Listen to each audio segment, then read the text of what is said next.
Pendekar naga giok. Tak menyangka. Mau kemana kau Nincu? Aku tak akan membiarkanmu pergi setelah apa yang kau lakukan kepada kekaisaran ini. Apalagi saat ini kau telah melukai putra mahkota dan putraku Wuxian. Untuk itu kau harus mempertanggungjawabkan apa yang telah kau lakukan. Terutama keberadaanmu di kekaisaran ini telah mencoreng nama besar Istana Orji. Dengan lancang memasuki kekaisaran dataran langit yang tidak boleh dimasuki oleh seorang manusia termasuk dirimu. Karena manusia adalah makhluk yang tak mempunyai perasaan. Keji, kejam dan licik. Dengan semua yang telah kau lakukan, kau telah melukai hati rakyat negeri ini dan juga hati yang mulia Kaisar Anzor. Sedari itu kau harus ditangkap dan dihukum seberat-beratnya, ucap Jenderal Wu Genji. Jenderal, semua yang kau katakan itu tak seperti dengan apa yang ada di dalam pikiranmu. Karena manusia tak selamanya buruk seperti yang kau prasangkakan. Selama aku berada di kekaisaran dataran langit aku telah melihat sifat dari para elf yang berada di sini. Tak semua elf berhati baik, mereka juga ada yang jahat seperti halnya manusia. Jika perkataanmu barusan yang membuat hubungan antara manusia dan elf menjadi menjauh, itu semua karena cara berpikir dari kekaisaran ini hanya memandang manusia dari keburukannya di masa lalu, bukan memandang manusia dari sisi baiknya, sehingga membuat kami ras manusia selalu menjadi buruk di mata kalian. Jika hari ini kau ingin bertarung denganku maka lakukanlah. Walaupun aku baru menembus ranah dewa tapi aku pasti akan mengalahkanmu karena pertarungan ini pastinya akan ada di pihakku, jawab Nincu dengan penuh ketenangan. Ha, ha, ha. Aku salut dengan keberanianmu anak muda. Tapi sayang yang kau hadapi kali ini adalah aku Jenderal Wu Genji. Maka hari aku akan memperlihatkan kepadamu bagaimana kekuatan ras elf itu sesungguhnya, ucap sang jenderal. Seketika itu juga Jenderal Wu Genji menggunakan kekuatan terkuatnya untuk segera melumpuhkan Nincu, sehingga aura yang sangat besar dan menindas langsung terpancar dari tubuh sang jenderal.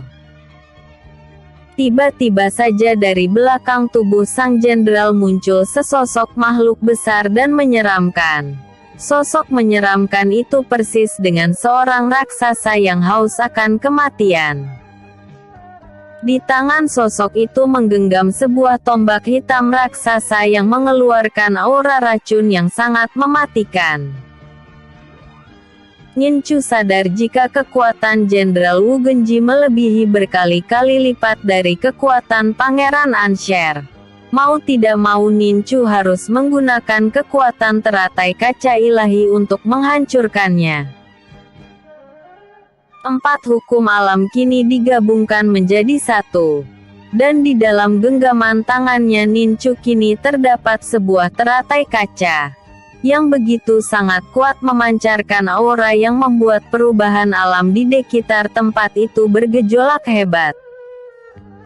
Anak ini memiliki kekuatan yang sangat besar.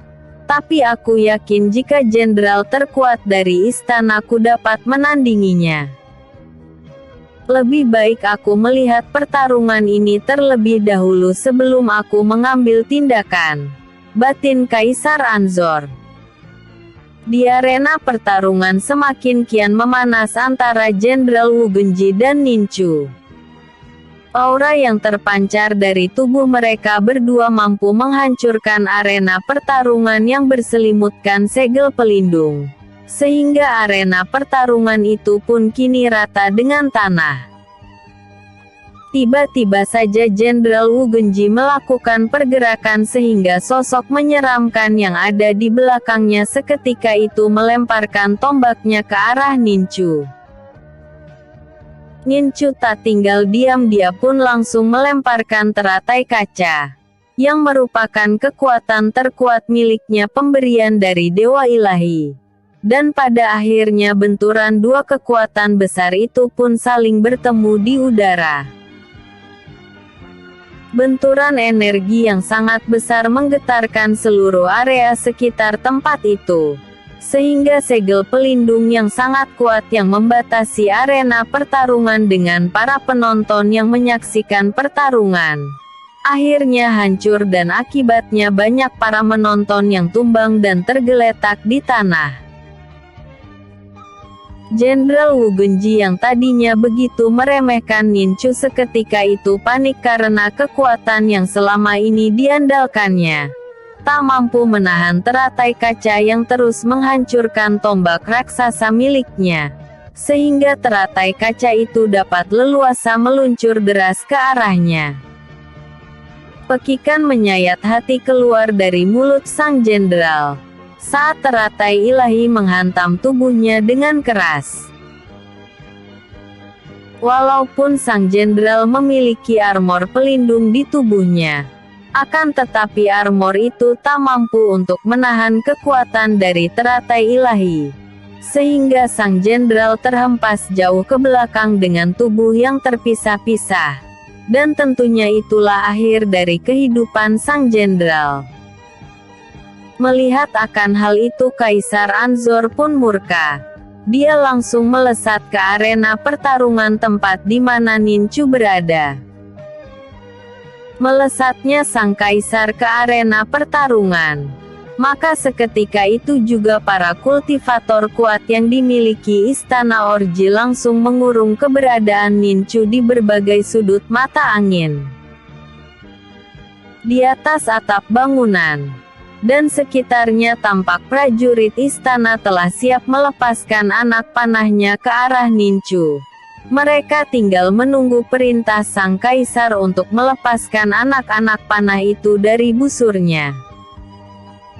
Nincu yang merasa jika peperangan antara dirinya dan Istana Orji sudah tak terhindarkan lagi, maka Nincu segera mengeluarkan rubah putih ekor 3 dari dalam tubuh. Aura yang sangat kuat tiba-tiba muncul dari tubuh rubah putih ekor 3, yang membuat Kaisar Anzor menghentikan langkahnya menuju ke arah Nincu. Bagaimana bisa binatang kuno itu berada di sini? Dan sepertinya binatang kuno itu bukanlah binatang roh sembarangan, melainkan binatang roh langit yang keberadaannya ingin melindungi Nincu, batin sang kaisar.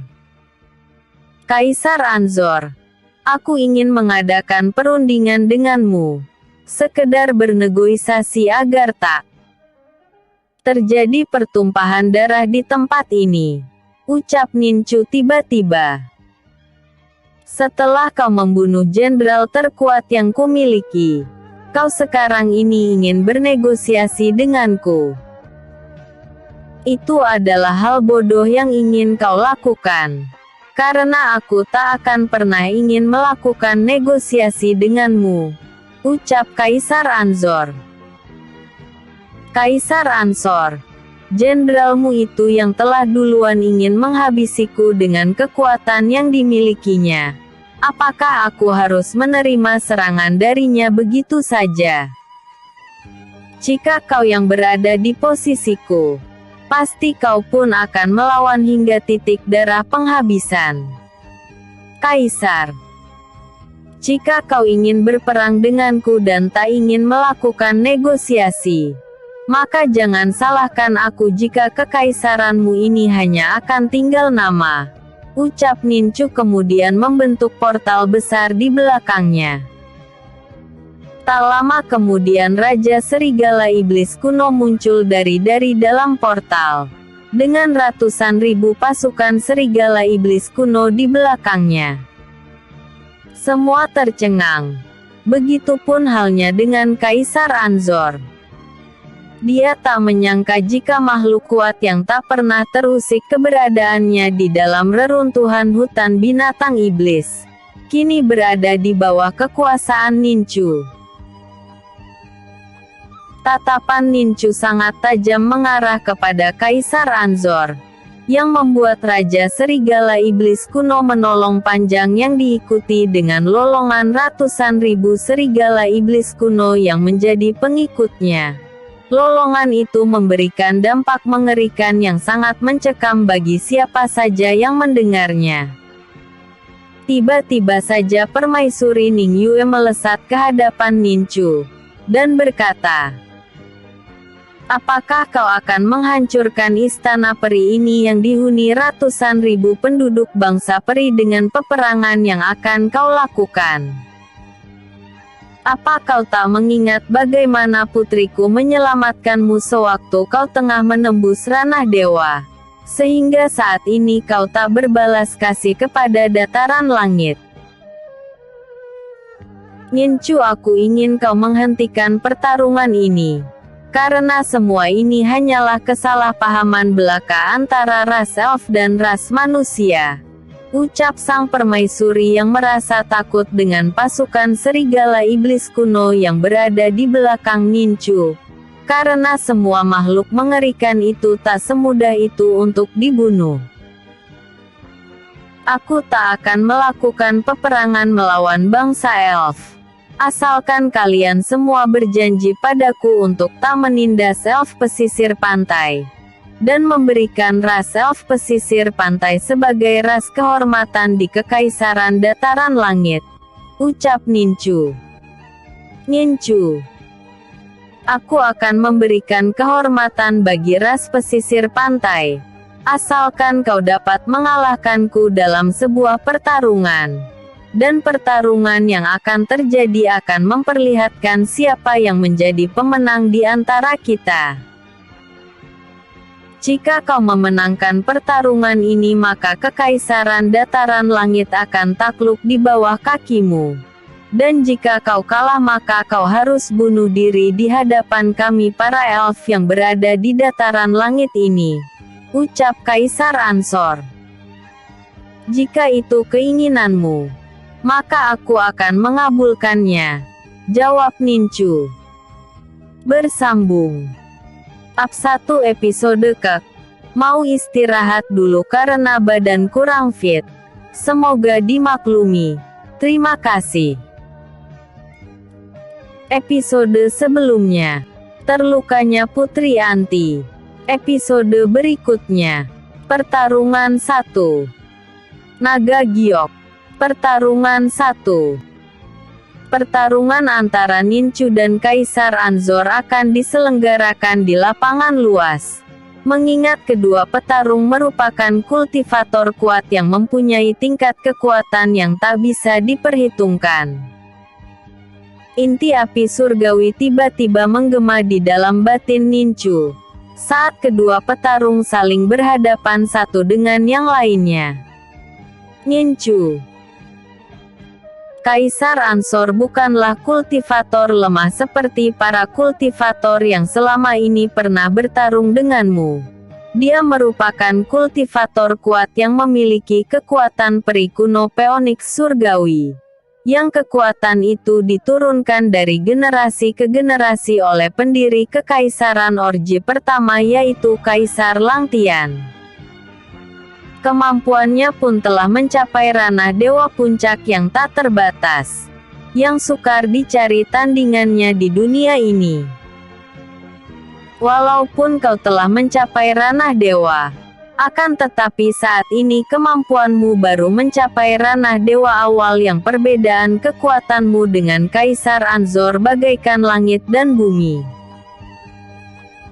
Ninchu, usahakan kau jangan sampai berbenturan energi dengannya walaupun kau memiliki kekuatan teratai ilahi. Karena jika terjadi aku takutkan armor pelindung dari dua simbol yang ada padamu tak mampu untuk menahan kekuatan peri kuno Phoenix surgawi. Ninchu, gunakan kecerdasanmu untuk dapat menaklukkannya. Karena aku yakin dengan kecerdasanmu itu kau pasti mampu untuk memenangkan pertarungan ini, ucap inti api surgawi. Baik guru. Aku akan mengikuti nasihatmu, jawab Ninchu. Tak lama kemudian pertarungan pun terjadi. Ninchu langsung menggunakan teknik langkah bayangan untuk mengimbangi kecepatan serangan dari Raja Anzor yang kecepatan geraknya tak bisa diikuti oleh mata biasa. Melihat Ninchu mampu mengimbangi kecepatannya, membuat Kaisar Anzor langsung mengeluarkan sayap emas surgawi untuk menambah daya serangnya kepada Ninchu. Pertarungan di antara keduanya begitu sangat sengit. Berkali-kali cambuk emas yang ada di genggaman tangan Kaisar Anzor hampir membuat Ninchu tak berdaya. Akan tetapi dengan adanya pedang penguasa malam yang berada di genggaman tangan Ninchu, dia pun mampu untuk membendung setiap serangan dari sang kaisar, sehingga pertarungan itu semakin memperlihatkan pertarungan yang seimbang satu dengan yang lainnya. Dalam pertarungan itu, Ninchu makin lama merasakan jika tangan kanannya yang memegang pedang penguasa malam semakin terasa sakit. Semua itu akibat benturan kedua senjata yang selalu mengiringi pertarungannya yang terjadi. Ninchu kini mengeluarkan inti api hidup dan menyalurkannya ke dalam pedang penguasa malam, sehingga aura yang tercipta pun semakin panas di area sekitar tempat itu. Ninchu segera melompat ke udara dan langsung menggunakan teknik 6 rasi bintang sehingga tercipta 6 bayangan Ninchu yang sama, yang langsung mengurung keberadaan Kaisar Anzor. Dan dalam sekejap Ninchu dengan ke-6 bayangannya langsung melakukan serangan bertubi-tubi ke arah Kaisar Anzor. Kaisar Anzor yang merasakan tubuhnya tak bisa bergerak akibat terperangkap ke dalam segel 6 rasi bintang, seketika itu langsung menutupi seluruh tubuhnya dengan sayap emas yang dimilikinya. Semua itu karena adanya serangan dari bayangan Ninchu yang bertubi-tubi menuju ke arahnya. Dengan adanya sayap emas Phoenix yang melindungi tubuhnya, membuat tak satu pun serangan dari Ninchu yang dapat melukai tubuh Kaisar Anzor. Kaisar Anzor yang menggunakan kekuatan ranah dewa tak terbatas miliknya untuk menghancurkan segel 6 rasi bintang, pada akhirnya dapat terbebas dari belenggu segal yang saat ini menimpanya. Dan pada satu kesempatan setelah sang kaisar mendapatkan peluang terbebas dari segel yang tercipta, maka dengan sekuat tenaga sang kaisar pun membuka sayap emas yang ada padanya, hingga membuat ke-6 bayangan Ninchu terpental ke udara dan lenyap seketika itu juga akibat kekuatan besar yang keluar dari dalam kedua sayap emas surgawi milik sang kaisar. Ninchu terhempas ke tanah saat Kaisar Anzor dapat mematahkan serangannya, yang membuat darah segar mengalir di sudut bibir Ninchu, yang menandakan jika Ninchu saat ini telah terluka dalam. Ninchu bangkit kembali dan menyeka darah segar yang mengalir di sudut bibirnya. Dia pun lantas menggabungkan 3 unsur api yang dimilikinya untuk membentuk teratai api. Kaisar Anzor yang menyadari kekuatan kuat yang dimiliki oleh teratai api milik Ninchu, seketika itu memasang armor pelindung di tubuhnya. Dan saat ini di seluruh tubuh sang kaisar telah terpasang baju perang yang memancarkan cahaya emas dan siap menerima serangan kuat dari Ninchu. Aku ingin melihat seberapa kuat armor yang menutupi tubuh itu, teriak Ninchu. Dengan menggunakan teknik langkah bayangan, Ninchu melesat cepat ke arah Kaisar Anzor. Kali ini kekuatan langkah bayangan yang dikeluarkan oleh Ninchu dapat menembus ruang dan waktu sehingga dalam sekejap tubuhnya telah berada sangat dekat dengan sang kaisar, dan melesakkan kekuatan amukan api misterius ke tubuh Kaisar Anzor. Kaisar Anzor sangat terkejut dengan adanya serangan cepat yang dilakukan oleh Ninchu, hingga membuatnya terlambat untuk mengantisipasi serangan itu. Dan dengan telak serangan dari Ninchu berhasil menghantam tubuhnya, hingga membuat sang kaisar terhempas ke tanah dan bergulingan beberapa saat lamanya. Ninchu kembali mengatur nafasnya yang tak teratur, karena mengeluarkan energi yang sangat besar dalam melakukan serangan amukan api misterius. Di sisi lain, tampak Kaisar Anzor kembali bangkit berdiri seperti tak terjadi apa-apa dengan dirinya. Dia pun lantas mengibaskan debu yang melekat di armor pelindung tubuhnya itu, dan kembali menatap tajam ke arah Ninchu. Lumayan Ninchu, seranganmu tadi cukup menghiburku.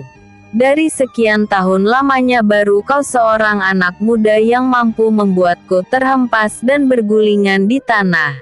Tapi sayang, seranganmu tadi tak berarti apa-apa padaku karena kau lihat sendiri keadaanku saat ini sama sekali tak terluka, ucap Kaisar Anzor. Ninchu mengernyitkan keningnya.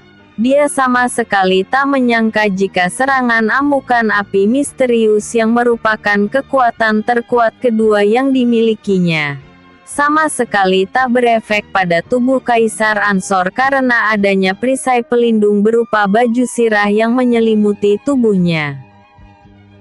Sangat kuat sekali baju sirah perang yang dikenakannya itu, sehingga kekuatan amukan api misterius tak mampu untuk menghancurkannya. Ada baiklah aku mencari celah untuk dapat mengalahkannya, daripada aku membuang energi percuma mengeluarkan kekuatan besar yang tak berefek apa-apa padanya, batin Ninchu. Tiba-tiba tubuh Kaisar Anzor mengalami ledakan berkali-kali, sehingga efek gelombang energi yang tercipta mampu membuat Ninchu mundur beberapa langkah ke belakang. Ninchu, berhati-hatilah karena Kaisar Anzor telah menggunakan kekuatan peri kuno Phoenix Api, ucap inti api surgawi dari dalam alam batin Ninchu. Apa yang harus kulakukan saat ini, Guru? Tanya Ninchu. Untuk saat ini aku pun belum mempunyai pemikiran dalam menghadapi kekuatan besar peri kuno Phoenix surgawi. Jika kau menggunakan kekuatan teratai kaca ilahi untuk membendung serangan itu, ada kemungkinan dua hal yang akan terjadi. Yang pertama, kau akan memenangkan pertarungan itu dengan luka parah yang akan kau derita, jika benturan kedua energi itu benar-benar terjadi.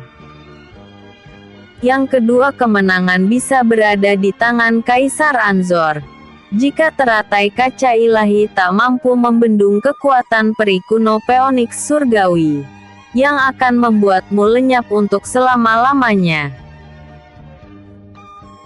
Ninchu, kekuatan peri kuno Phoenix surgawi merupakan kekuatan para peri yang setingkat dengan kekuatan teratai kaca ilahi milikmu. Dalam hal ini, dengan melihat ranah tingkat kekuatanmu yang masih di bawahnya, ada kemungkinan teratai kaca ilahi milikmu tak akan sanggup untuk menahannya, yang mengakibatkan kau pasti akan hancur seiring kekalahanmu itu, ucap inti api surgawi. Bersambung episode sebelumnya. Tak menyangka, episode berikutnya. Pertarungan 2. Pertarungan 2. Ninchu tetap tenang menyikapi semua perkataan dari gurunya. Dia sadar jika kemampuannya selama ini masih berada jauh di bawah Kaisar Anzor yang menjadi lawan tarungnya. Guru, jika kau tak mengizinkanku untuk menahan serangan Kaisar Anzor menggunakan kekuatan teratai kaca ilahi, maka apa yang harus kulakukan kali ini untuk membendung serangannya itu? Tanya Nincu. Aku, inti api hidup dan rubah ekor tiga akan menyatukan energi di tubuhmu bersama kedua simbol dewa yang ada di lenganmu itu, untuk membentuk perisai pelindung bagimu agar serangan yang dilakukan Kaisar Ansor tidak dapat melukai tubuhmu terlalu parah, sehingga kau dapat melanjutkan pertarungan ini walaupun peluang kemenangannya saat ini begitu sangat kecil. Seandainya saja kami bertiga dapat menyatu dengan kekuatan Dewa Ilahi melalui teratai kaca ilahi, maka aku tak sekhawatir ini padamu karena penggabungan kekuatan itu akan sanggup mengimbangi kekuatan maha dahsyat peri kuno Phoenix surgawi sang kaisar. Tapi sayang, untuk menyatukan kekuatan kami bertiga dengan kekuatan Dewa Ilahi akan memerlukan proses panjang. Dan jika saja terdapat kesalahan kecil dalam proses penggabungan itu, maka tubuhmu akan meledak dan hancur menjadi debu. Ada baiknya kita mencari cara lain untuk dapat mengalahkannya setelah kau dapat membendung serangan darinya dengan perisai baru pada tubuhmu itu, ucap inti api surgawi. Nincu terdiam mendengar perkataan sang guru. Dia pun kali ini berusaha mempertimbangkan kembali mengenai penggabungan teratai kaca miliknya dengan tiga kekuatan besar yang saat ini berada di dalam alam batinnya. Kembali suara inti api menggema dari dalam alam batin Nincu, yang membuat Nincu tersadar dari lamunannya. Nincu, bersiaplah untuk membentuk perisai bagi tubuhmu, karena sebentar lagi Kaisar Ansor akan menyerangmu, ucapnya. Benar saja.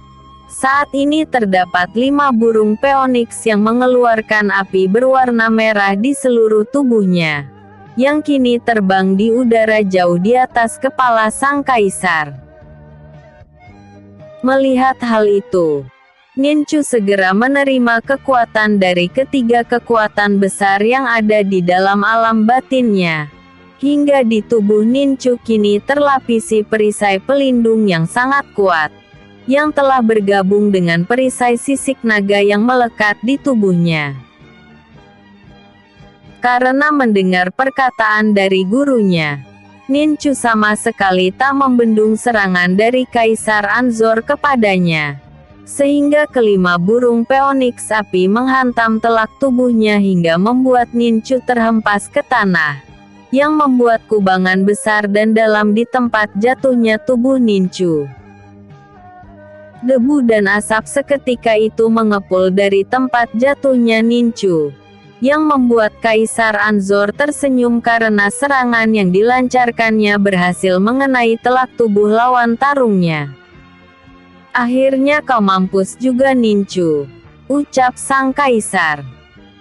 Sementara itu Nincu yang terkena serangan telak dari Kaisar Ansor, dapat selamat karena adanya pelindung dari ketiga kekuatan besar di dalam dantiannya.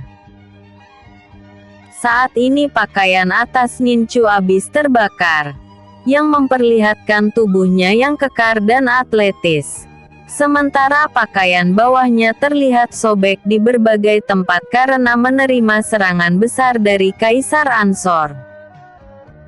Karena tak ada pilihan baginya, Nincu pun berusaha bangkit berdiri dan langsung membentuk 4 energi dari unsur alam, hingga terciptanya sebuah teratai kaca ilahi.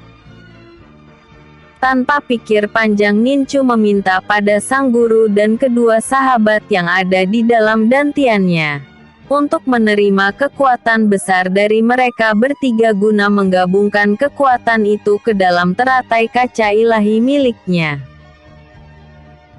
Peringatan sang guru tak digubris lagi oleh Nincu karena amarah yang kini telah menguasai pikirannya.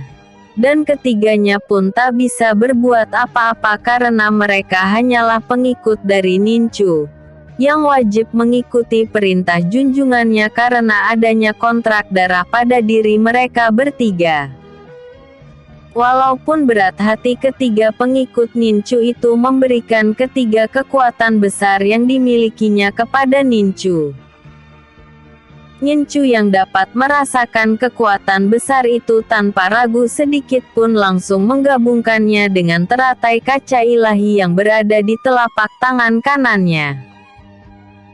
Ketiga kekuatan besar yang ada di tangan kirinya seketika itu digabungkan menjadi satu dengan teratai kaca ilahi, yang mengakibatkan ledakan energi di seluruh tubuh Nincu pun terjadi. Nincu merasakan seluruh tubuhnya luluh lantak seperti tulang-tulang yang ada dalam tubuhnya hancur, yang mengakibatkan rasa sakit yang teramat sangat luar biasa yang kini menderitanya. Aku tak akan menyerah. Aku pasti bisa menggabungkannya menjadi kekuatan besar yang maha dahsyat.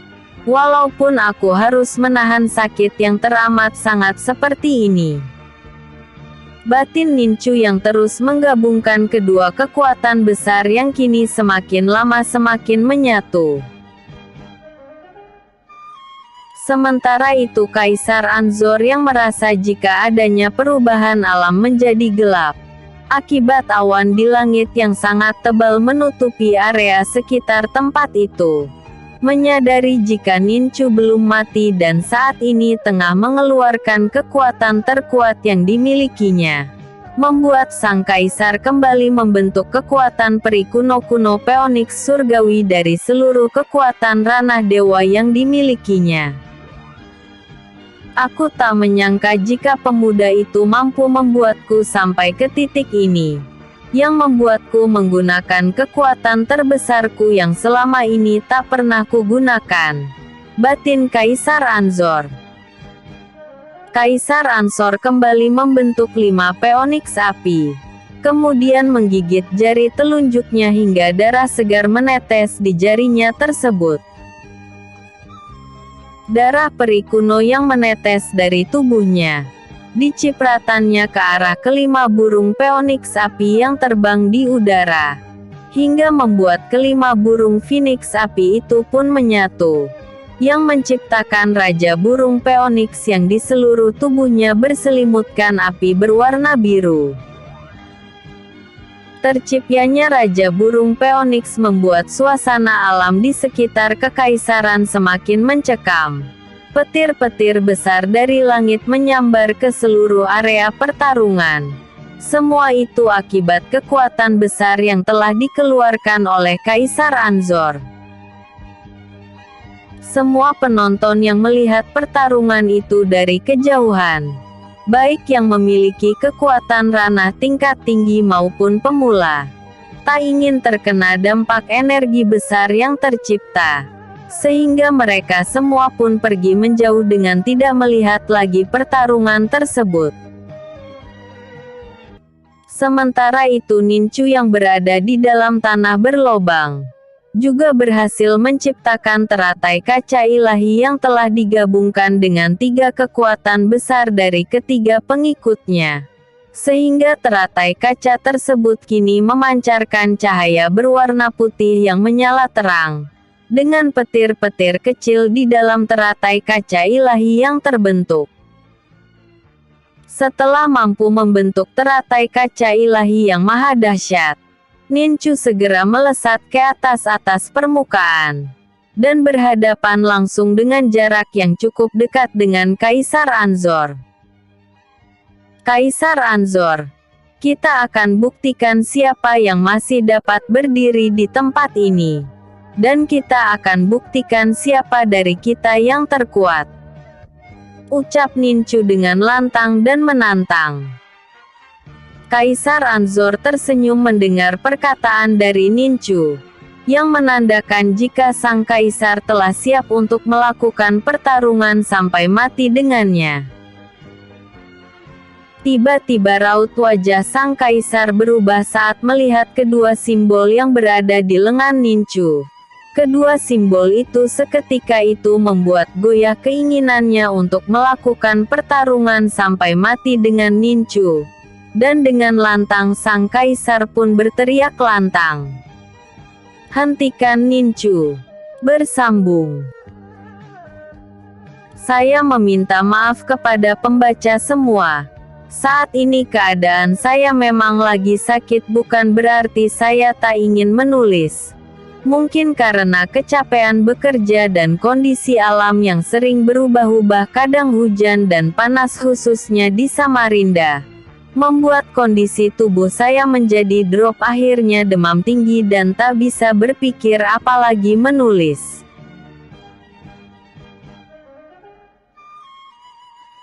Saya tetap akan menamatkan novel ini seperti yang diharapkan para pembaca semua.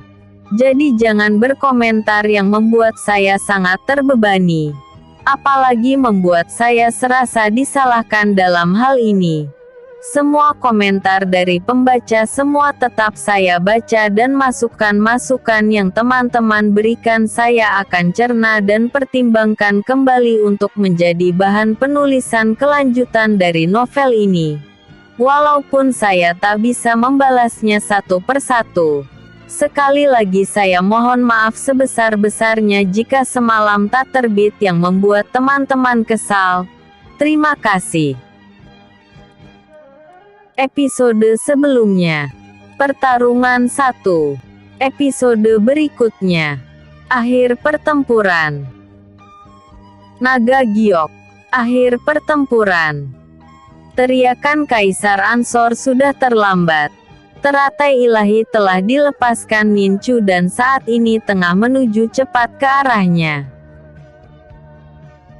Kaisar Ansor tak mempunyai pilihan.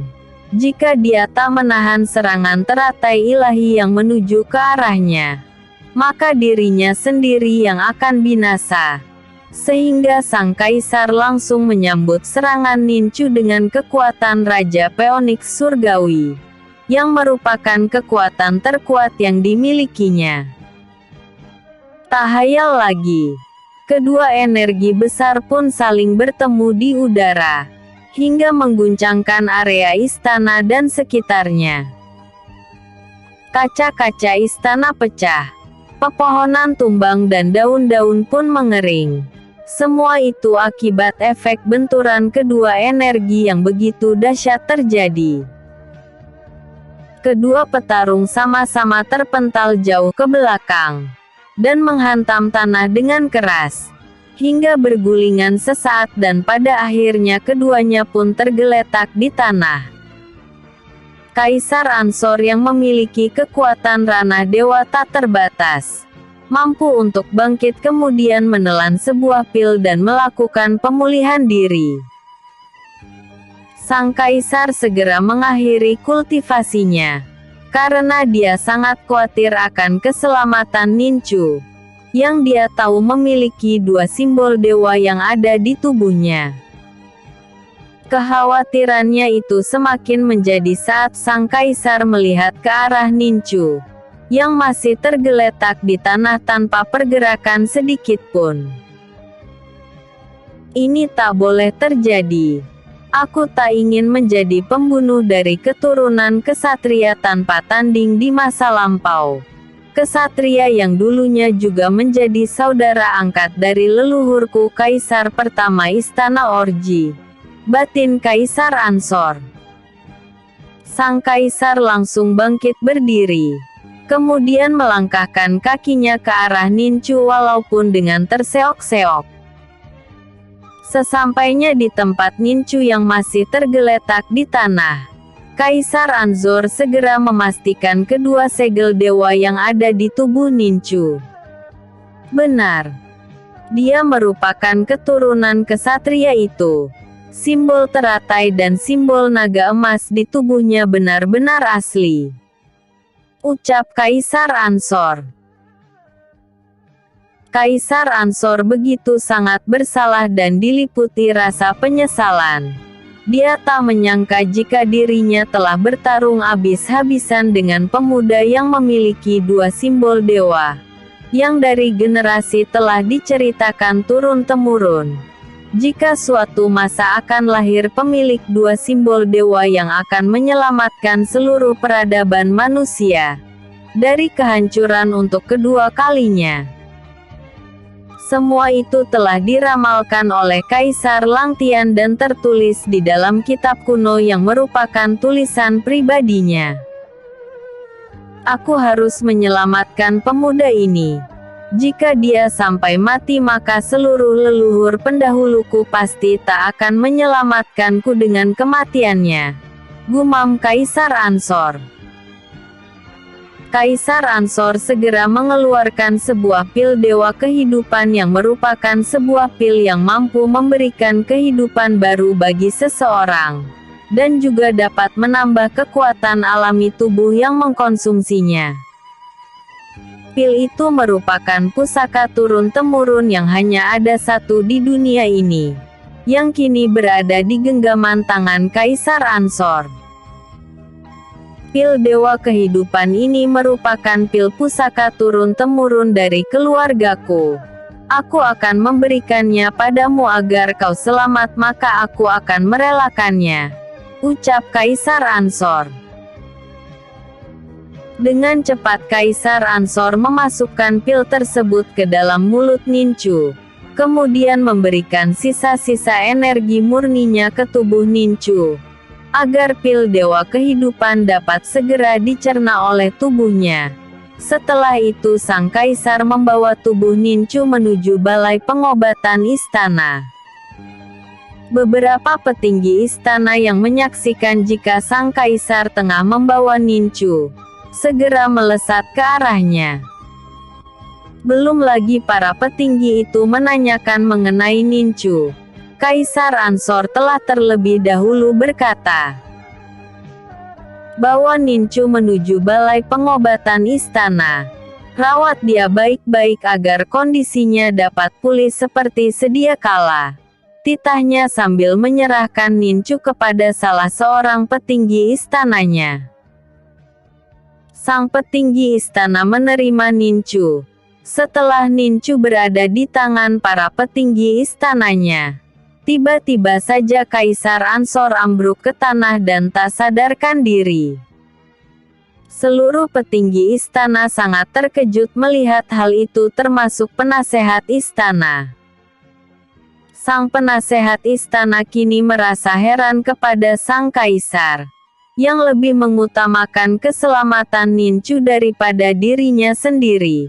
Padahal sebelumnya Kaisar Ansor begitu sangat menginginkan Nincu mati. Penasehat istana mengesampingkan masalah itu. Dia lebih mementingkan keselamatan sang Kaisar, lantas ia pun berteriak, "Cepat bawa Kaisar ke balai pengobatan istana," teriak penasehat istana. Mendengar teriakan penasehat istana, mereka yang berada di tempat itu segera membawa Nincu dan Kaisar Ansor menuju ke balai pengobatan istana untuk mendapatkan perawatan. Nincu di dalam alam bawah sadarnya begitu kaget dan heran karena semua yang dilihatnya hanyalah kegelapan. Dan cahaya satu-satunya di dalam kegelapan itu berasal pada sosok wanita yang sangat cantik parasnya, yang saat ini berdiri di hadapannya. Bukankah wanita itu merupakan wanita yang kulihat saat aku tak sadarkan diri waktu itu? Dia pula yang menyuruhku untuk segera menembus ranah dewa agar aku dapat mengetahui siapa sebenarnya diriku, batin Nincu. Tak lama kemudian wanita cantik yang memancarkan cahaya di tubuhnya itu pun berkata kepada Nincu, "Putraku Nincu, aku akan menceritakan siapa sebenarnya dirimu sesuai dengan janji waktu itu," ucap wanita cantik yang tak lain adalah Dewi Yunsi. Nincu terdiam dan tak bisa berkata apa-apa.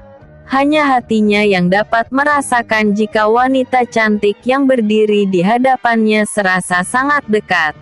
Entah dari mana perasaan itu yang jelas keberadaan sang wanita cantik itu membuat Nincu begitu merindukan sosok wanita yang telah melahirkannya.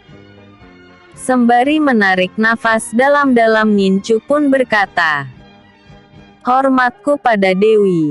Aku ingin menanyakan satu hal pada Dewi. Mengapa setiap kali Dewi mendatangiku, Dewi selalu berkata jika aku adalah putramu?" Tanya Nincu.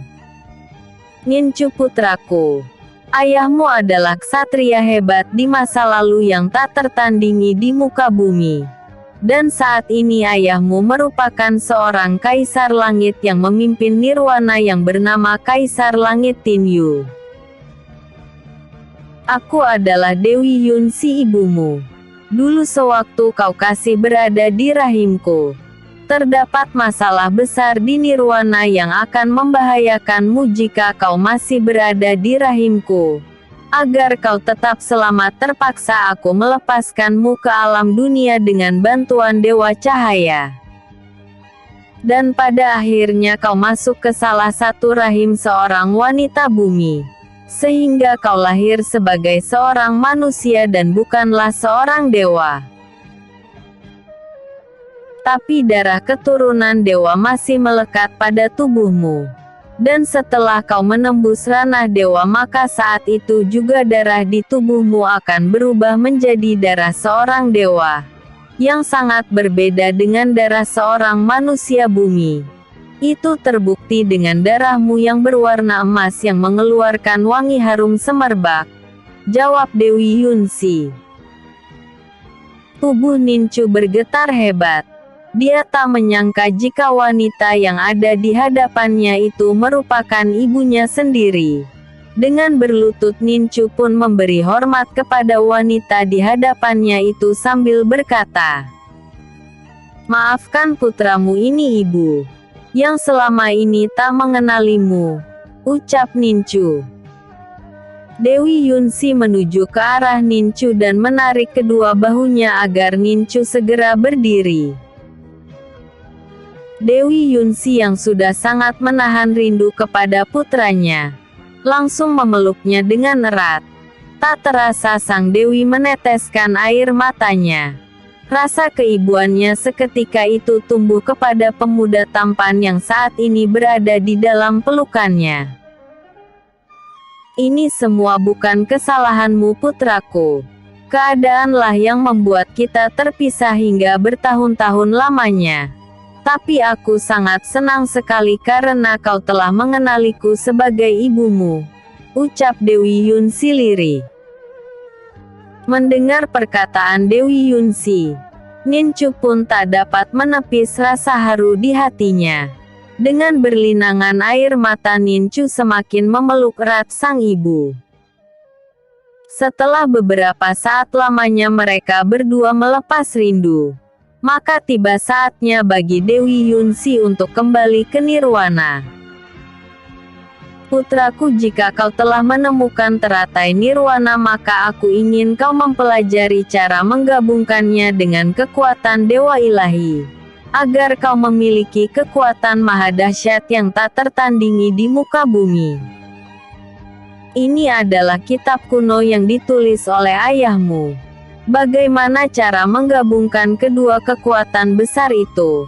ucap Dewi Yunsi. Nincu menerima kitab kuno pemberian dari ibunya, dan menyimpannya ke dalam cincin ruang yang dimilikinya. "Suatu hari nanti jika kekuatanmu telah sampai pada batasanmu, aku sendiri yang akan mempertemukanmu dengan ayahmu di nirwana. Satu hal lagi putraku, aku tak akan bertemu denganmu lagi karena itu merupakan aturan di nirwana, yang tak memperbolehkan seorang dewa maupun dewi bertemu dengan seorang manusia. Dan ingat, titisan musuh-musuh ayahmu dahulu kala telah bangkit kembali. Maka di masa depan kau akan mengalami pertempuran besar sehingga kau harus menjadi kuat mulai sekarang. Putraku, selamat tinggal," ucap Dewi Yunsi kemudian memudar dan menghilang. Ibu, ibu, teriak Nincu memanggil ibunya yang telah menghilang, hingga dia pun tersadar dari pingsannya. Bersambung episode sebelumnya. Pertarungan 2. Episode berikutnya. Mengangkat saudara. Angkat saudara. Nincu tersadar dari pingsannya dan menatap sekeliling ruangan kamar itu. Dan pada akhirnya tatapan matanya jatuh pada sosok wanita cantik yang tengah mengganti bunga layu di atas meja. An Yue. Mengapa dia masih berada di istana ini? Batin Nincu yang mengetahui jika An Yue masih berada di dalam istana. Seperti halnya dirinya sendiri yang juga masih berada di dalam balai pengobatan istana Orji. Nincu, kau sudah tersadar. Ucap An Yue yang mengetahui jika Nincu telah tersadar dari pingsannya. An Yue kemudian berjalan ke arah Nincu dengan senyum yang mengembang di bibirnya. Dan pada akhirnya duduk di atas pembaringan di dekat Nincu berada. "Iya, aku sudah tersadar. An Yue, aku ingin mengetahui apa yang telah terjadi pada pertarunganku dengan Kaisar Ansor," ucap Nincu. An Yue lantas menceritakan semua yang telah terjadi antara pertarungan Kaisar Ansor dan Nincu.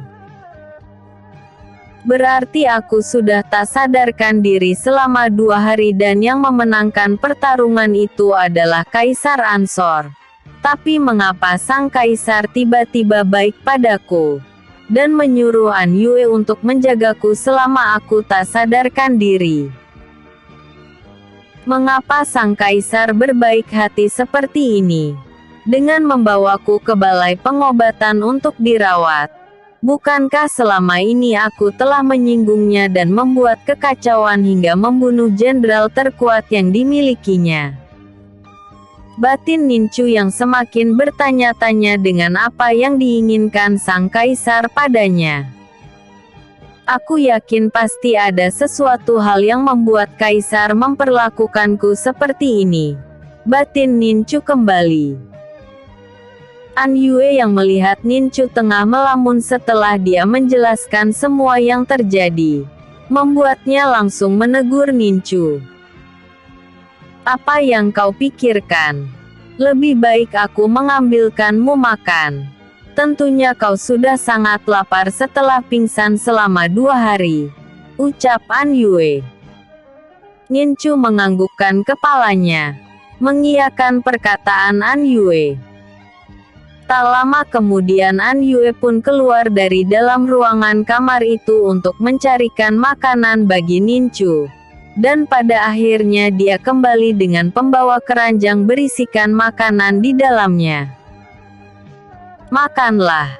Sup ginseng ini sangat baik bagi tubuhmu yang masih dalam pemulihan," ucap An Yue sambil memberikan semangkuk sup ginseng kepada Nincu. Nincu menerima semangkuk sup ginseng dan memakannya dengan lahap. Tiba-tiba Nincu menghentikan makannya dan menatap ke arah An Yue. "Mengapa kau menatapku seperti itu?" tanya An Yue yang begitu salah tingkah ditatap sedemikian rupa oleh Nincu.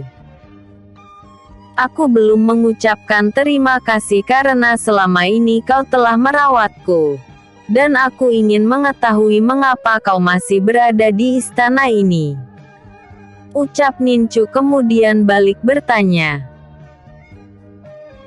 "Sebelumnya kau pernah berkata kepadaku jika ada hal penting yang ingin kau bicarakan. Jadi aku menunggu kau mengatakan apa yang kau ingin bicarakan padaku dengan merawatmu di saat tak sadarkan diri. Aku melakukannya karena kau telah menganggapku sebagai teman. Seperti halnya waktu itu kau telah menyelamatkan dengan pil yang kau berikan kepadaku," jawab An Yue. "Oh, soal itu. Aku memang ingin membicarakan hal penting padamu. Tapi tidak sekarang karena ada beberapa hal yang ingin ku ketahui mengenai mengapa Kaisar memperlakukanku dengan baik seperti ini. Sementara aku telah menyinggungnya dan bahkan telah membunuh jenderal terbaiknya. An Yue. Saat ini aku akan menemui Kaisar Ansor di kediamannya. Dan setelah pulang dari sana maka aku akan membicarakan hal penting itu padamu. Jawab Nincu. Baiklah jika begitu. Aku akan menunggu. Oh iya. Semua teman-temanmu masih berada di kediaman kelompok pesisir pantai. Ketua Tang Yi juga masih berada di sana untuk menunggu kabar kesembuhanmu. Mereka semua tak bisa menjengukmu ke tempat ini. Semua itu karena adanya larangan dari pemimpin Balai Pengobatan Istana untuk menjengukmu di dalam Balai Pengobatan ini. Ucap An Yue. Biarkan saja dulu mereka di sana. Dan aku tak ingin kau menyampaikan kesembuhanku ini kepada kelompok pesisir pantai.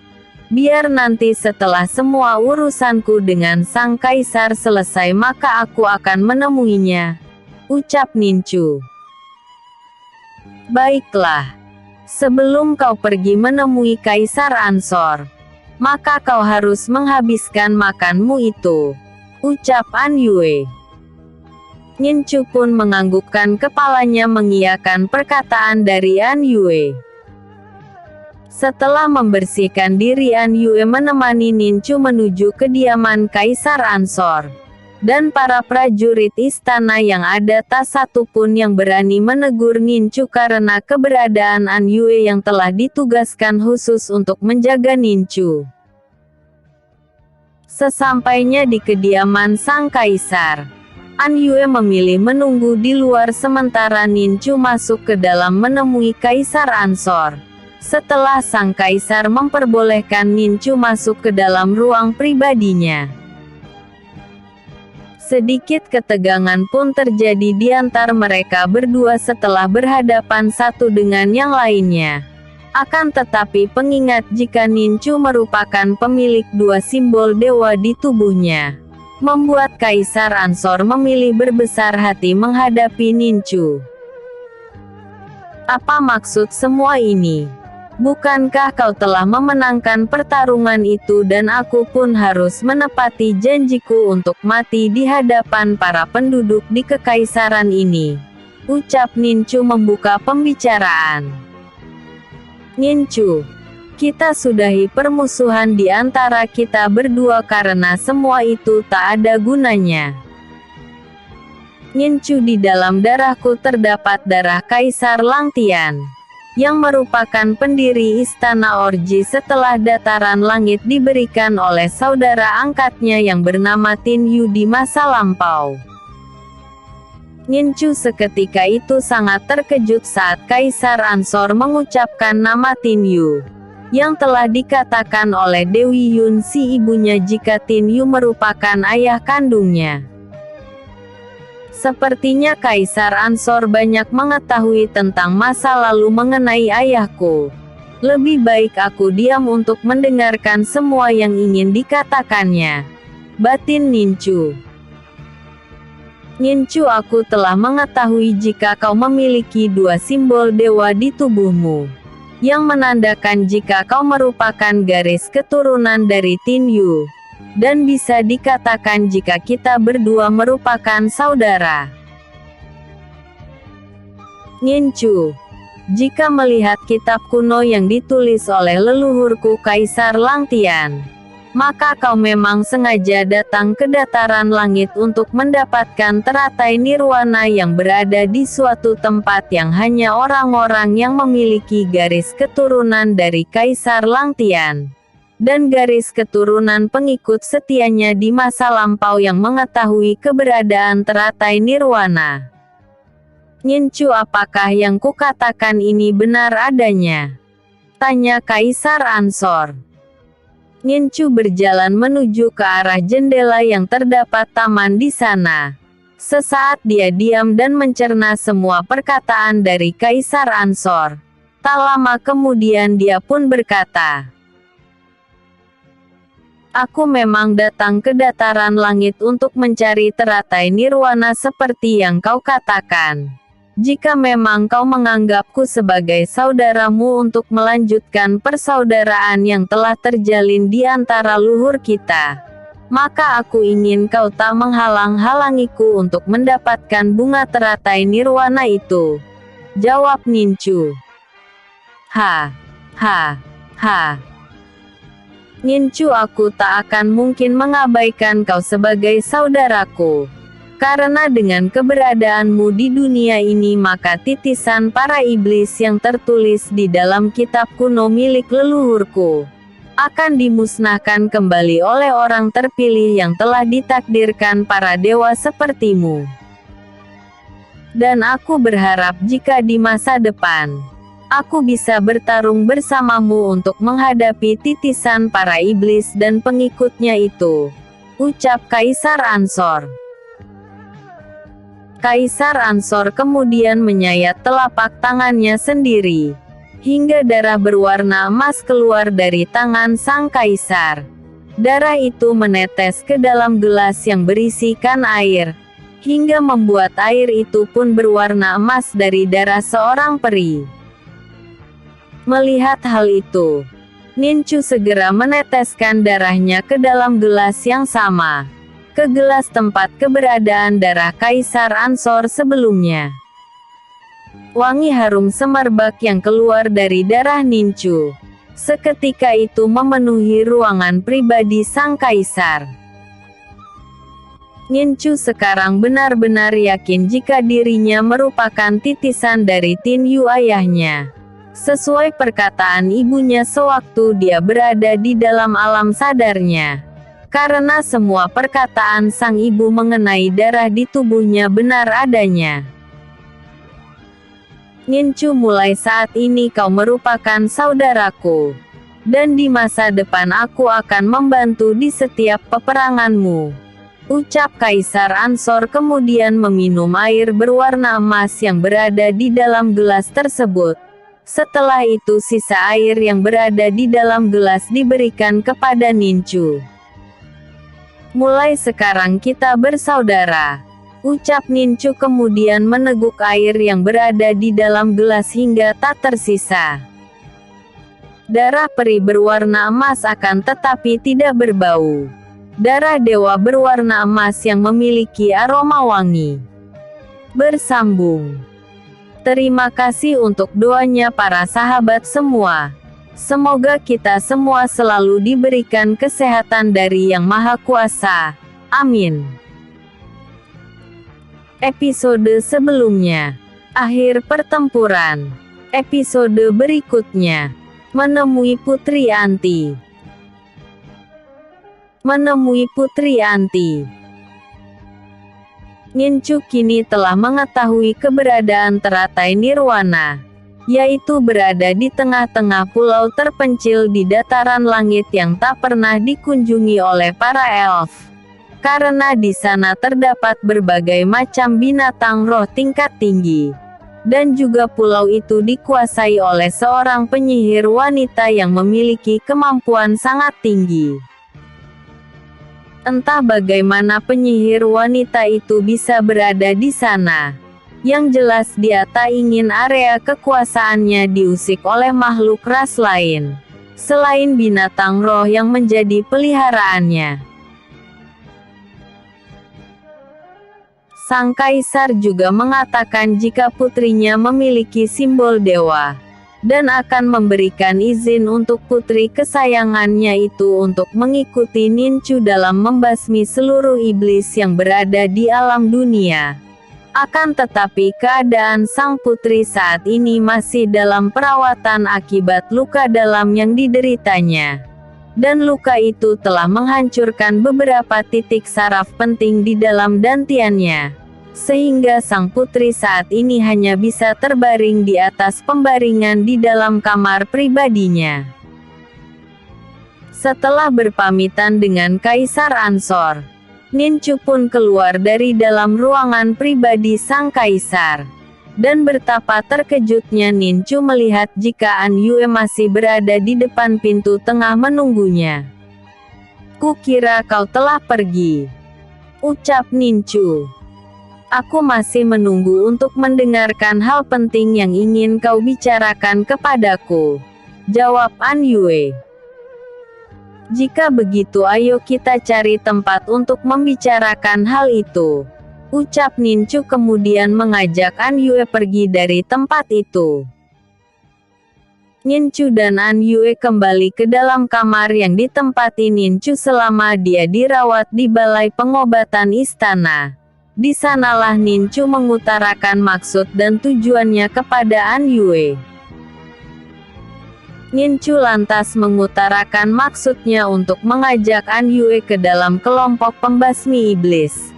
Karena An Yue mempunyai simbol dewa yang berada di lengannya, yang merupakan 10 simbol dewa yang kelak akan menumpas seluruh iblis yang ada di alam dunia.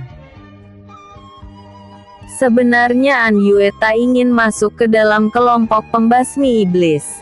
Akan tetapi dengan bujuk rayu dari Nincu demi keselamatan dunia dari kehancuran oleh para iblis di masa depan, hal itu membuat An Yue akhirnya mau untuk bergabung ke dalam kelompok yang dibuat oleh Nincu. Setelah darah An Yue tersegel di dalam diagram, membuat An Yue telah sah menjadi salah seorang dari kelompok pembasmi iblis. "Apa yang akan kau lakukan saat ini?" tanya An Yue. "Karena kau telah menjadi bagian kelompok pembasmi iblis, maka aku akan memberitahu apa yang ingin kulakukan saat ini bagi kelompok pembasmi iblis.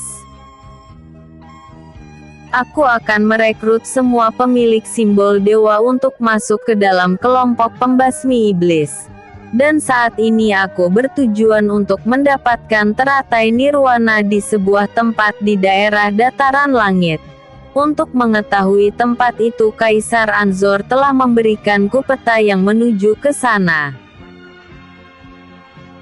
Aku akan membawa semua anggota kelompok yang berada di kekaisaran ini untuk mencari teratai nirwana karena kekuatan yang terpancar dari aura teratai nirwana saat pertama kali ditemukan akan membuat pemilik simbol mendapatkan kekuatan baru yang sangat luar biasa, yang dapat membuat pemilik simbol dewa memiliki kekuatan 2 kali lipat dari kekuatan sebelumnya. Nincu, aku ingin kau meyakinkan guruku agar aku bisa keluar dari dataran langit dan ikut bersamamu suatu hari kelak. Karena biar bagaimanapun Ketua Yuyu merupakan guru sekaligus orang tuaku. Karena dialah yang merawatku sedari kecil, ucap An Yue. An Yue, setelah kita pulang dari mencari teratai nirwana, maka saat itu aku akan bertemu dengan gurumu dan mengatakan jika aku ingin membawamu pergi bersamaku, jawab Nincu. Baiklah, aku akan ikut denganmu untuk mencari teratai nirwana. Tapi ingat kau sudah berjanji padaku untuk menemui guruku setelah kita pulang dari mencari teratai nirwana, ucap An Yue mengakhiri perbincangan di dalam kamar itu. Nincu datang ke kediaman para kelompok pesisir pantai, dan disambut dengan sukacita oleh semua orang yang berada di dalam kelompok, termasuk ketua desa yang begitu bangga memiliki Nincu sebagai bagian dari desa pesisir pantai. Setelah membuat acara kecil-kecilan untuk merayakan diangkatnya Nincu menjadi saudara angkat sang kaisar, pada akhirnya ketua desa mengajak Nincu untuk berbicara empat mata. Nincu, apakah kau masih menginginkan untuk mencari teratai nirwana? Tanya ketua desa memulai percakapan. Ketua, tujuanku datang ke tempat kita hanyalah untuk mencari teratai nirwana. Dan mengenai tempat keberadaan teratai nirwana sang kaisar pun telah memberikan petunjuk mengenai keberadaannya. Jawab Nincu. Nincu, pulau yang akan kau tuju bernama Pulau Ujung Tak Bertepi. Di sana terdapat penyihir yang sangat kuat yang memiliki pasukan binatang roh berbagai jenis, yang juga sangat kuat. Aku ingin kau berhati-hati saat berada di sana karena tempat itu merupakan tempat paling misteri yang berada di dataran langit. Ini adalah gulungan teknik untuk memecahkan segel maupun sihir, yang akan membuatmu dapat terbebas dari sihir wanita penyihir itu jika kelompokmu sampai terperangkap. Ucap ketua desa sambil memberikan gulungan teknik penghancur sihir kepada Nincu. Terima kasih ketua atas gulungan teknik pemecah sihir ini. Dan satu hal lagi ketua. Aku ingin kau membawa Xian San dan Ancu untuk bersamamu pulang ke desa pesisir pantai. Karena aku hanya akan membawa orang-orang yang memiliki simbol dewa di tubuhnya untuk bersamaku mencari teratai nirwana. Jawab Nincu. Ketua desa menganggukkan kepalanya mengiyakan perkataan Nincu. Kemudian perbincangan kecil terjadi hingga larut malam. Dan pada akhirnya mereka berdua pun pergi beristirahat. Di saat semua orang tengah beristirahat, Nincu malah melakukan kultivasi dan mempelajari gulungan pemberian dari ketua desa di dalam alam batinnya. Keesokan harinya ketua desa telah membawa Xian San dan Ancu untuk pulang ke desa pesisir pantai. Walaupun berat hati kedua anak muda itu tak bisa menolak keinginan ketua desa untuk kembali pulang ke desa pesisir pantai. Setelah berpamitan dengan Nincu, dengan menggunakan kereta kuda mereka pun akhirnya pergi.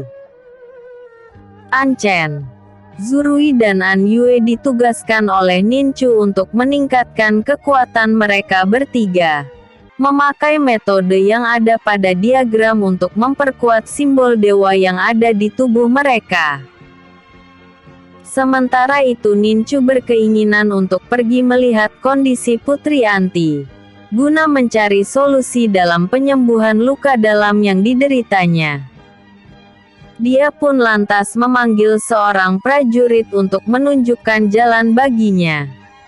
Prajurit itu pun tanpa menolak langsung menunjukkan arah menuju kediaman Putri Anti. Sepanjang perjalanannya ke tempat sang putri, tak satu pun prajurit yang menghentikan langkah Nincu. Pengumuman mengenai Nincu yang telah menjadi saudara angkat Kaisar Ansor, membuatnya menjadi seorang yang memiliki kehormatan di Istana Orji. Setelah sampai di kediaman sang putri, Nincu segera menyuruh prajurit itu pergi. Setelah mengucapkan kata terima kasih, Nincu sangat tertegun melihat bangunan megah yang dikelilingi oleh taman dengan bunga-bunga yang indah yang tengah bermekaran. Pelayan wanita yang banyak terdapat di kediaman sang putri. Seketika itu memberi hormat kepada Nincu. Karena mereka tahu jika pemuda yang ada di hadapannya merupakan saudara angkat sang kaisar. Di mana Putri Anti? Tanya Nincu kepada para pelayan istana. Kepala pelayan yang merupakan wanita tua segera maju ke depan.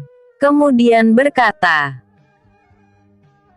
"Tuan muda, Putri Anti tengah mengurung diri di kamarnya."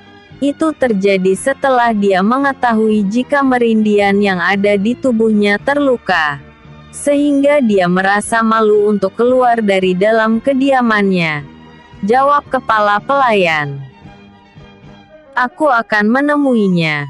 Dan aku ingin kalian tak memberitahukan kedatanganku ke tempat ini kepada sang putri. Ucap Nincu. Baik yang mulia, kami tak akan memberitahukan kedatangan Anda ini. Dan aku sendiri yang akan menunjukkan jalan ke kamar sang putri. Jawab kepala pelayan. Kepala pelayan langsung membawa Nincu menuju kamar sang putri. Setelah sampai di depan pintu kamar sang putri, kepala pelayan itu pun meminta izin untuk pergi. Tok, tok, tok. Sebuah ketukan pintu terdengar, yang membuat sang putri pun berkata, "Masuklah." Putri Anti yang menyangka jika seorang pelayan yang berada di balik pintu. Seketika itu terperanjat kaget saat melihat sosok pemuda tampan yang pernah bersamanya 3 tahun yang lalu di reruntuhan hutan binatang iblis. Putri Anti yang telah mengetahui jika Nincu bukanlah seorang elf, melainkan seorang ras manusia yang ditemuinya sewaktu berada di dalam hutan binatang iblis, hanya bisa terdiam dan tak bisa berkata apa-apa karena mengingat janjinya kepada Nincu 3 tahun yang lalu yang telah dia ingkari. Bersambung. Hari ini up 1 episode, besok 3 episode. Terima kasih. Putri Anti. Nincu berjalan ke arah Putri Anti. Kemudian dia pun berkata, "Bagaimana kabarmu putri?" Tanya Nincu. "Kau lihat sendiri. Aku hanya bisa terbaring di kamarku karena aku tak lagi mempunyai kemampuan apa-apa di bidang bela diri. Kau telah puas bukan?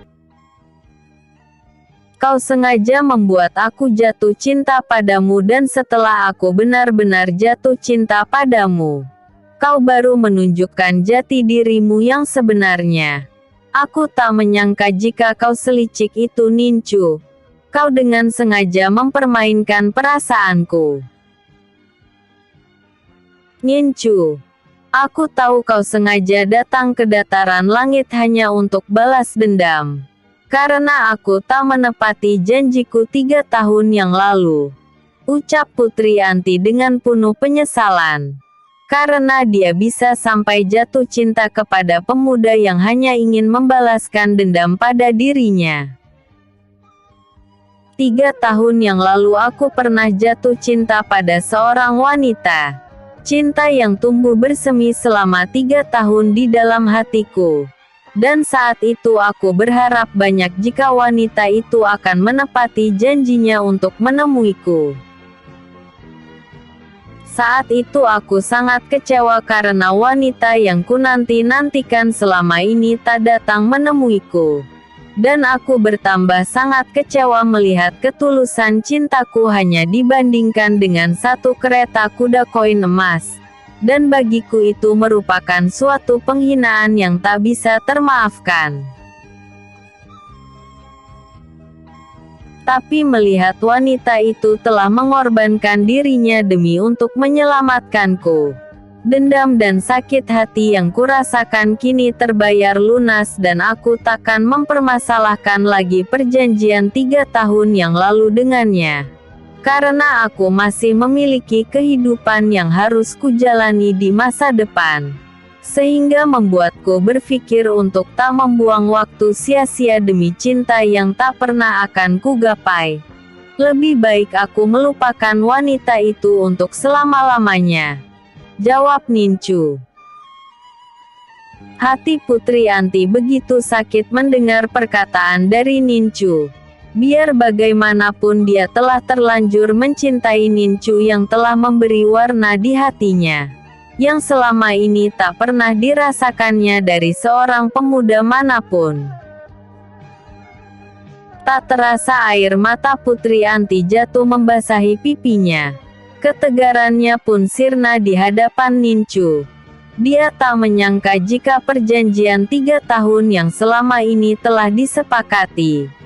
Ternyata perjanjian itu begitu sangat berarti bagi pemuda yang kini berdiri di hadapannya. Maafkan aku Nincu. Dalam hal ini akulah yang bersalah karena aku tak menepati janjiku. Dan jika memang kau ingin melupakan aku maka aku pun akan melupakanmu, ucap Putri Anti dengan derayan air mata. Melihat Putri Anti menangis di hadapannya, Ingin rasanya Nincu menghapus air mata di pipi sang putri.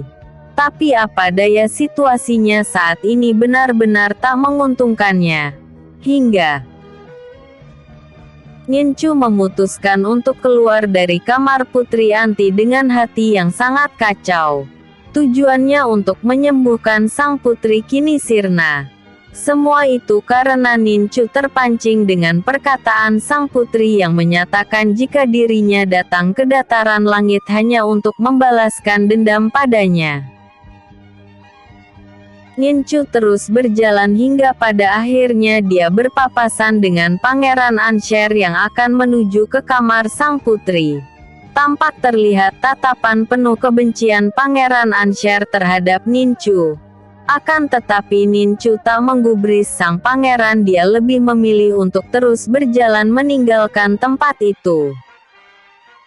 Jika saja kau bukanlah saudara angkat ayahku, mungkin hari ini pertarungan kita untuk kedua kalinya pasti akan terjadi, gumam Pangeran Ansher. Setelah Nincu menghilang dari pandangan matanya, Pangeran Ansher melanjutkan perjalanannya kembali menuju ke kamar Putri Anti. Sang pangeran yang melihat adiknya tengah menangis di dalam kamar, membuatnya semakin memendam amarah terhadap Nincu. "Adik, untuk apa kau memikirkan pemuda ras manusia itu? Ingat kau telah dijodohkan dengan Wuxian dan aku takkan pernah menginginkan jika kau membatalkan pertunanganmu itu. Demi seorang ras manusia rendahan seperti Nincu. Aku akan meminta kepada ayah agar pernikahanmu dengan Wuxian segera terlaksana. Karena aku tak ingin melihatmu terus-terusan bersedih memikirkan manusia sampai itu," ucap Pangeran Ansher. Putri Anti tak menggubris perkataan sang kakak. Dia tetap larut di dalam kesedihannya. Hingga Pangeran Ansher akhirnya memutuskan untuk pergi meninggalkan kamar sangat putri. Apa yang dikatakan Pangeran Ansher benar-benar dilakukannya. Sang pangeran bersama dengan Wuxian datang menghadap Kaisar dan permaisurinya untuk membicarakan perihal pertunangan Putri Anti dan Wuxian. Di pertemuan itu Wuxian berkeinginan untuk segera menikahi Putri Anti. Karena tak ada lagi yang harus dilakukan Wuxian selain menikahi sang putri untuk memenuhi keinginan terakhir ayahnya yang telah tiada. Kaisar dan permaisuri tak bisa berbuat apa-apa karena mereka berdua memang telah dijodohkan. Permaisuri yang mengetahui jika putrinya mencintai Nincu, membuat sang permaisuri segera memanggil Putri Anti untuk memutuskan masalah pernikahan itu. Putri Anti datang menghadiri panggilan ibunya. Dia pun duduk di sisi sang ibu. Tiba-tiba suara Kaisar Ansor menggema di dalam ruangan pertemuan itu. "Putriku, Wuxian ingin menikahimu secepatnya. Apakah kau telah siap untuk menikah dengannya?" tanya sang Kaisar. Putri Anti yang telah putus asa dengan perginya Nincu dari hatinya. Tanpa pikir panjang dia pun menganggukkan kepalanya. Wuxian begitu sangat senang. Pada akhirnya wanita tercantik di dataran langit akan menjadi istrinya. Setelah Putri Anti mengiyakan lamarannya. "Jika begitu, pernikahan akan kita selenggarakan seminggu lagi. Dan pernikahan itu akan kubuat sebesar-besarnya yang akan dihadiri oleh seluruh ras elf yang ada di dataran langit," ucap Kaisar Ansor mengakhiri pertemuan itu. Berita pernikahan Putri Anti dan Wuxian akhirnya sampai ke telinga Nincu yang membuat pemuda tampan itu merasa sangat kehilangan. Biar bagaimanapun Putri Anti merupakan wanita pertama yang telah memberi warna di hatinya hingga saat ini. "Aku tak mungkin mencegah pernikahan itu. Putri Anti telah memilih pasangan hidupnya. Dan aku hanya bisa berharap jika mereka berdua akan bahagia selamanya. Batin Nincu. Hari itu juga Nincu pamit pada Kaisar Anzor untuk segera pergi mencari teratai nirwana. Akan tetapi keinginan Nincu itu tak mendapatkan izin dari sang kaisar. Karena sang kaisar berkeinginan agar Nincu pergi mencari bunga teratai nirwana. Setelah pernikahan putrinya yang 1 minggu lagi akan diadakan. Walaupun berat hati Nincu pun mengiyakan keinginan sang kaisar. Sehingga dia pun menunda untuk mencari bunga teratai nirwana sampai selesainya pernikahan sang putri. Di malam hari An Yue yang ingin menemui Nincu, pada akhirnya menghentikan langkahnya saat melihat Permaisuri datang ke kamar Nincu. Tak lama kemudian Permaisuri dan Nincu keluar dari dalam kamar dan pergi ke suatu tempat. Karena penasaran, An Yue segera mengikuti mereka berdua dari belakang. Dan sampailah An Yue pada hutan di belakang istana. An Yue mencari tempat bersembunyi agar dapat menguping pembicaraan dari mereka berdua. Dan pada akhirnya An Yue mendapatkan tempat tersembunyi untuk mendengarkan percakapan Permaisuri Istana Orji dan Nincu dengan sangat jelas. Nincu, sebenarnya aku tak menginginkan jika Wuxian yang menikahi putriku. Karena Wuxian memiliki sifat yang keras dan kasar. Selama ini aku sangat berharap jika kaulah yang akan mempersunting putriku. Walaupun aku sangat kecewa dengan kebohonganmu itu yang menyamar sebagai seorang elf dari pesisir pantai. Nincu, aku telah mengetahui perjanjian 3 tahun antara kau dan putriku. Saat itu secara tak sengaja Yang Mulia Kaisar Ansor mendapati putriku tengah berkemas dengan membawa perbekalan. Karena sang kaisar merasa curiga, akhirnya Putri Anti disidang di ruangan khusus keluarga kekaisaran. Setelah didesak oleh keluarga besar kekaisaran, pada akhirnya putriku mengakui jika dia ingin pergi ke Istana Akademi Bulan Suci untuk menemuimu. Orang yang telah menyelamatkannya sewaktu berada di reruntuhan hutan binatang iblis. Mendengar pengakuan Putri Anti, pada akhirnya Yang Mulia Kaisar tak memperbolehkan putrinya untuk menuju ke Istana Akademi Bulan Suci. Sehingga putriku disegel di penjara bawah tanah sampai keinginannya untuk pergi menemuimu diurungkannya. Putri Anti bertahan melawan dinginnya penjara bawah tanah hingga 2 minggu lamanya. Dan pada akhirnya dia pun jatuh sakit. Untuk membalas budi akibat kebaikanmu, Kaisar Ansor segera mengirimkan surat kepada Kaisar Istana Mutiara Hidup, yang menyatakan jika ada 2 utusannya yang akan berkunjung ke Istana Akademi Bulan Suci. Dan setelah mendapatkan surat balasan yang mengizinkan kedua utusan, pada akhirnya Wuxian dan Pangeran Anfeng ditugaskan untuk memberikan 1 kereta kuda koin emas padamu. Untuk ucapan terima kasih karena kau telah menyelamatkan putriku waktu itu. Ucap sang permaisuri. Bersambung. Episode sebelumnya. Menemui Putri Anti. Episode berikutnya. Menyusul An Yue.